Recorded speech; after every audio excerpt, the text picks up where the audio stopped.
Hello guys, welcome back to my channel. അപ്പോൾ ഇന്നത്തെ നമ്മുടെ വീഡിയോ എന്ന് പറയുന്നത് ഈ ഒരു ആംപ്ലിഫയർ ബോർഡാണ്. അപ്പോൾ എല്ലാ വീഡിയോയിലും പറയുന്ന പോലെ നിങ്ങൾ എൻ്റെ ചാനൽ ഇതുവരെ സബ്സ്ക്രൈബ് ചെയ്തിട്ടില്ലെങ്കിൽ ഇപ്പോൾ തന്നെ സബ്സ്ക്രൈബ് ചെയ്യാം. സബ്സ്ക്രൈബ് ചെയ്താൽ മാത്രം പോരാ, തൊട്ടടുത്തുള്ള ബെല്ലൈക്കൺ അമർത്തുക, എന്നാൽ മാത്രമേ ഞാനിടുന്ന വീഡിയോസ് നിങ്ങൾക്ക് ഓൺ ടൈം കിട്ടുകയുള്ളൂ. അപ്പോൾ നമുക്ക് വീഡിയോയ്ക്ക് തിരിച്ചു വരാം. അപ്പോൾ ഞാൻ ഒരാഴ്ച മുന്നേ നമ്മുടെ സോണി എക്സ്പ്ലോഡ്, അതായത് സോണിയുടെ പെൻറ്റഗൺ ഷേപ്പിൽ വരുന്ന 1500 വാട്ട്സിൻ്റെ ഒരു സബ്വൂഫറിൻ്റെ ഒരു ഫസ്റ്റ് ഇംപ്രഷൻ, അതുപോലെ തന്നെ ഒരു അൺബോക്സിങ് വീഡിയോ ഇട്ടിട്ടുണ്ടായിരുന്നു. അപ്പോൾ ആ വീഡിയോന് താഴെ കമൻ്റ് ആയിട്ടും പിന്നെ എനിക്ക് പേഴ്സണൽ മെസ്സേജ് അയച്ചിട്ടും കുറച്ച് പേര് ചോദിച്ചിട്ടുണ്ടായിരുന്നു ആ ഒരു സബ്വൂഫറിന് പറ്റിയ ഒരു ആംപ്ലിഫയർ ബോർഡ് പരിചയപ്പെടുത്താനായിട്ട്. അപ്പോൾ ഇന്ന് നമ്മൾ വന്നിരിക്കുന്നത് ആ ഒരു ആംപ്ലിഫയർ ബോർഡായിട്ടാണ്. അപ്പോൾ ഇതാണ് 4 ട്രാൻസിസ്റ്റർ ആംപ്ലിഫയർ ബോർഡ് എന്ന് പറയുന്നത്. ഇത് യൂട്യൂബിൽ ഇത് സുലഭമായിട്ട് ഇതിൻ്റെ ഓരോ വീഡിയോസ് ഉണ്ട്. അപ്പോൾ നമ്മുടെ കയ്യിൽ ഇപ്പോഴാണ് ടെക്കിൻ്റെ ഒരു ബോർഡ് കിട്ടിയത്. അപ്പോൾ ഈ ഒരു ബോർഡാണ് ഞാൻ സോണി എക്സ്പ്ലോഡ് സബ്വൂഫറിന് വേണ്ടിയിട്ട് ഞാൻ ചൂസ് ചെയ്യുന്നത്. ടെക്കിൻ്റെ ബോർഡ് വേണമെന്നൊന്നുമില്ല, ഒരു 4 ട്രാൻസിസ്റ്റർ പാരലൽ ചെയ്തിട്ടുള്ള ഏത് ആംപ്ലിഫയർ ബോർഡ് ആണെങ്കിലും നിങ്ങൾക്ക് ചൂസ് ചെയ്യാവുന്നതാണ്. അപ്പോൾ ഇതാണ് ഈ ഒരു ടെക്കിൻ്റെ ബോർഡ് എന്ന് പറയുന്നത്. അതിൽ യൂസ് ചെയ്തിട്ടുള്ള കമ്പോണൻസും അത്യാവശ്യം തിരക്കേടില്ലാത്ത കമ്പോണൻസ് തന്നെയാണ് യൂസ് ചെയ്തിട്ടുള്ളത്. അപ്പോൾ 3-4 പേര് എൻ്റെ അടുത്ത് ഇപ്പോൾ വാട്സപ്പിൽ ചോദിക്കുന്നു യൂണിവേഴ്സൽ ഓഡിയോസായിട്ട് എന്തെങ്കിലും ട്രേഡ് പ്രൊമോഷനോ അങ്ങനെ എന്തെങ്കിലും ഉണ്ടോയെന്ന്. അപ്പോൾ അങ്ങനത്തെ യാതൊരു കാര്യമില്ല. എൻ്റെ ഇവിടെ തൃശ്ശൂരാണ്. പിന്നെ എനിക്ക് ഏറ്റവും അവൈലബിൾ ആയിട്ടുള്ള ആംപ്ലിഫയർ ബോർഡ് എന്ന് പറയുന്നത് യൂണിവേഴ്സൽ ഓഡിയോസിൻ്റെ ബോർഡുകളാണ്. അപ്പോൾ അതുകൊണ്ടാണ് അവരുടെ ബോർഡുകൾ ഞാൻ മേടിച്ച് യൂസ് ചെയ്യുന്നത്. അപ്പോൾ ഈ ഒരു ബോർഡ് ചൂസ് ചെയ്യാനായിട്ട് കുറേ കാരണങ്ങളുണ്ട്. എന്ന് വെച്ചാൽ ഞാൻ ടെക്കിൻ്റെ ബോർഡ് എന്നല്ല പറയുന്നത്, ഈ ഒരു ട്രാൻസിസ്റ്റർ ബോർഡ് യൂസ് ചെയ്യാനായിട്ട് കുറേ കാരണങ്ങളുണ്ട്. ഈ ഒരു ബോർഡ് എന്തുകൊണ്ട് നമ്മുടെ സബ്വൂഫറിന് കറക്റ്റ് മാച്ചാണ്. അതായത് സോണി പറയുന്ന സോണിയുടെ ആമ്പായിട്ട് ഈ ഒരു ആംപ്ലിഫയർ ബോർഡ് കറക്റ്റ് മാച്ചാണ്. അപ്പോൾ അതൊക്കെ ഞാൻ വീഡിയോയുടെ അവസാനം പറയാം. വീഡിയോ ഫുള്ളായിട്ട് കാണാൻ ശ്രമിക്കുക. അപ്പോൾ എന്തായാലും ഈ ഒരു ബോർഡ്, അതായത് ഈ ഒരു ടെക്കിൻ്റെ ബോർഡിൽ എനിക്ക് കുറച്ച് കാര്യങ്ങൾ താല്പര്യമായിട്ടില്ല. ഒന്നാമത്തെ കാര്യം, ഈ ഒരു ബോർഡിൻ്റെ PCB അത്രത്തോളം അങ്ങോട്ട് ക്വാളിറ്റി ഇല്ല. രണ്ടാമത്തെ കാര്യം എന്ന് പറഞ്ഞാൽ PCB അറേഞ്ച് ചെയ്തിട്ടുള്ളത് ഒരു ചെരിഞ്ഞിട്ടാണ് അറേഞ്ച് ചെയ്തിട്ടുള്ളത്. ആ ഒരു മെത്തേഡ് എനിക്ക് തീരെ താല്പര്യമായിട്ടില്ല. കാരണം നല്ലൊരു ഹീറ്റ് ചെയ്ത് വർക്ക് ചെയ്യുമ്പോൾ നമ്മുടെ ട്രാൻസിസ്റ്ററിൻ്റെ ലെഗൊക്കെ വേഗം പൊട്ടി പോരാനുള്ള ചാൻസ് കൂടുതലാണ്. എന്തായാലും നമുക്ക് ഇതിൻ്റെ കണക്ഷൻ ഡീറ്റെയിൽസിലേക്ക് പോകാം. അപ്പോൾ ഇവിടെയായിട്ടാണ് ഇതിൻ്റെ കോമൺ ഗ്രൗണ്ട് പോയിൻ്റ് വരുന്നത്.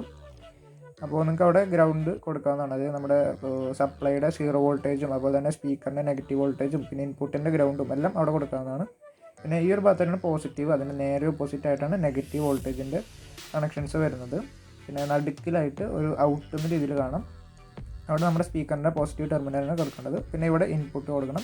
പിന്നെ സ്പീക്കറിൻ്റെ ഇവിടെയായിട്ടാണ് പോസിറ്റീവ് ടെർമിനൽ, നെഗറ്റീവ് ടെർമിനൽ നമ്മൾ ഗ്രൗണ്ടായിട്ടാണ്, അതായത് ഗ്രൗണ്ടിൽ തന്നെയാണ് കൊടുക്കേണ്ടത്.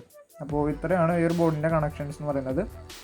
അപ്പോൾ സോണി എക്സ്പ്ലോഡിന് നമ്മൾ ഈ ഒരു ആംപ്ലിഫയർ ബോർഡ് ചൂസ് ചെയ്യാൻ കുറച്ച് കാരണങ്ങളുണ്ടെന്ന് പറഞ്ഞു. അപ്പോൾ നമുക്ക് ആ കാരണങ്ങൾ ഒന്നൊന്നായിട്ട് പറയാം. അപ്പോൾ ഒന്നാമത്തെ കാരണം എന്ന് പറയുന്നത് 4 ട്രാൻസിസ്റ്റർ പാരലൽ ചെയ്തിട്ടുള്ള ഒരു ആംപ്ലിഫയർ ബോർഡാണ്. അതുകൊണ്ട് തന്നെ 4 ohmsൽ സ്റ്റേബിളാണ് ഈ ഒരു ആംപ്ലിഫയർ ബോർഡ് എന്ന് പറയുന്നത്. അതാണ് ഒന്നാമത്തെ കാര്യം എന്ന് പറയുന്നത്. പിന്നെ രണ്ടാമത്തെ കാര്യം എന്ന് പറയുന്നത്, ഈ ഒരു ആംപ്ലിഫയർ ബോർഡ് പാരലൽ ചെയ്തിട്ടുള്ള കാരണം ഈ ഒരു ബോർഡ് അധികം തന്നെ ഹീറ്റ് പ്രൊഡ്യൂസ് ചെയ്യില്ല. ലെസ് ഹീറ്റ് പ്രൊഡ്യൂസ് ചെയ്യുള്ളത്, നല്ല വർക്ക് ചെയ്താൽ മാത്രമേ ഹീറ്റ് അധികം പ്രൊഡ്യൂസ് ചെയ്യുള്ളൂ. പിന്നത്തെ അഡ്വാൻറ്റേജ് എന്ന് പറയുന്നത്, ഈ ഒരു ആംപ്ലിഫയർ മാക്സിമം 200 വാട്ട്സ് ആണ് RMS എന്ന് പറയുന്നത്. അതും 4 ohms ഇമ്പിഡൻസിലാണ്. അതൊരു അഡ്വാൻറ്റേജ് ആയിട്ട് പറയാനായിട്ട് വലിയൊരു കാരണമുണ്ട്. കാരണം സോണി എക്സ്പ്ലോഡ് എന്ന് പറയുന്ന സബ്വൂഫറിന് സോണി പറയുന്ന ആംപ്ലിഫയർ 200 വാട്ട്സാണ് മാക്സിമം ഉള്ളത്. അത് ബ്രിഡ്ജ് മോഡിലാണ് ആ ഒരു ആംപ്ലിഫയർ വർക്ക് ചെയ്യുമ്പോൾ. അപ്പോൾ 200 വാട്ട്സിൻ്റെ ഒരു ആംപ്ലിഫയർ കൊടുക്കാനാണ് സോണി എന്ന് പറയുന്ന കമ്പനി അവരുടെ സബ്വൂഫറിന് പറയുന്നത്. അപ്പോൾ എന്തിനാണ് നമ്മൾ അതിൽ 420 വാട്ട്സിൻ്റെ 6 ട്രാൻസിസ്റ്ററിൻ്റെ 8 ട്രാൻസിസ്റ്ററിൻ്റെ ഒക്കെ ബോർഡ് കൊടുത്താൽ ഡാമേജ് ചെയ്യുന്നത്? ഒരു 4 ട്രാൻസിസ്റ്ററിൻ്റെ അതും പാരലൽ ചെയ്തിട്ടുള്ള ഒരു ബോർഡ് കൊടുക്കാന്ന് വെച്ചാൽ നിങ്ങൾക്ക് ഈ ഒരു ആംപ്ലിഫയർ ബോർഡ് നല്ല ലൈഫ് കിട്ടും, ആ ഒരു സബ്വൂഫറും നല്ല ലൈഫ് കിട്ടും. ആ ഒരു സബ്വൂഫർ ഒരിക്കലും 420 വാട്ട്സ് ഒന്നും ഇല്ല. അതിൻ്റെ ഡാറ്റ ഷീറ്റിൽ പ്രത്യേകം പറഞ്ഞിട്ടുണ്ട് 300 വാട്ട്സിൻ്റെ ഒരു സബ്വൂഫറാണ്. എന്ന് വെച്ചാൽ അത് 300 വാട്ട്സ് ഒന്നും ഇല്ല. അതിൻ്റെ കമ്പനി പറയുന്നത് അതിന് 200 വാട്ട്സിൻ്റെ ആമ്പ് കൊടുക്കാനാണ്. അപ്പോൾ ഈ ഒരു ആംപ്ലിഫയർ ബോർഡ് അതിന് കറക്റ്റ് മാച്ചാണ്. ശരിക്കും 300 വാട്ട്സിൻ്റെ ഒരു PA സിസ്റ്റത്തിൻ്റെ സബ്വൂഫറും അത് എടുത്ത് വെച്ച് കഴിഞ്ഞാൽ നല്ല വ്യത്യാസം ഉണ്ടാവും. കാരണം 200 വാട്ട്സിൻ്റെ ഒരു വോയിസ് കോയിലും ഡുവൽ മാഗ്നറ്റാണ് സോണി എക്സ്പ്ലോഡിൽ വരുന്നത്. പക്ഷേ ഒരു PA സിസ്റ്റത്തിൻ്റെ മാഗ്നറ്റ് എന്ന് പറയുന്നത് ഇതിനെക്കാട്ട് ഒരു 5 ഇരട്ടി വലുപ്പം ഉണ്ടാവും. നിങ്ങൾക്കത് ക്ലിയർ ആയിട്ട് മനസ്സിലാവുന്നതാണ്. അപ്പോൾ ഇത്രയൊക്കെ അഡ്വാൻറ്റേജ് ഉള്ള കാരണമാണ് ഈ ഒരു ആംപ്ലിഫയർ ബോർഡ് നമ്മൾ ചൂസ് ചെയ്തത്. ഈ ഒരു ടെക്കിൻ്റെ ബോർഡ് തന്നെ വേണമെന്നൊന്നുമില്ല. കുമാർ റോഡിസിൻ്റെ ബോർഡൊക്കെ നല്ല ബോർഡ് തന്നെയാണ്. അത് സപ്ലൈ തെറ്റിച്ച് കൊടുത്തിട്ടാണ് ആ ഒരു ബോർഡ് എൻ്റെ ഡാമേജ് ആയിട്ടുള്ളത്. അല്ലാതെ വർക്കിങ്ങിൽ ഡാമേജ് ആവില്ല. ആ ഒരു ബോർഡ് ധൈര്യമായിട്ട് നിങ്ങൾക്ക് യൂസ് ചെയ്യാവുന്നതാണ്. അത് ഈ ഒരു ബോർഡിനെക്കാട്ടും നല്ല വർക്ക് ഉണ്ട്. അതായത് കുമാർ റോഡിസിൻ്റെ ബോർഡിന് ഈ ഒരു ബോർഡിനെക്കാട്ടും നല്ലൊരു വർക്ക് ഉണ്ട്. അപ്പോൾ നിങ്ങൾക്ക് വേണമെങ്കിൽ ആ ഒരു ബോർഡ് മേടിച്ച് യൂസ് ചെയ്യാവുന്നതാണ്. പിന്നെ യൂണിവേഴ്സൽ ഓഡിയോസ്, അതുപോലെ തന്നെ മഹാരാജാസ്, അങ്ങനെ കുറേ കമ്പനികൾ ഇങ്ങനത്തെ ഒരു ബോർഡുകൾ ഇറക്കുന്നുണ്ട്. അപ്പോൾ നിങ്ങൾക്ക് ഏതാണ് താല്പര്യം അത് മേടിച്ച് യൂസ് ചെയ്യാവുന്നതാണ്.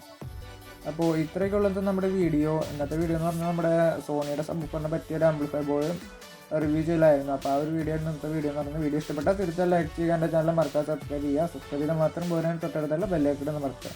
എന്നാൽ മാത്രമേ ഞാൻ ഇടുന്ന വീഡിയോസ് നിങ്ങൾക്ക് ഓൺ ടൈം കിട്ടുകയുള്ളൂ. അപ്പോൾ നമുക്ക് അടുത്തൊരു വീഡിയോ കാണാം. Okay, by.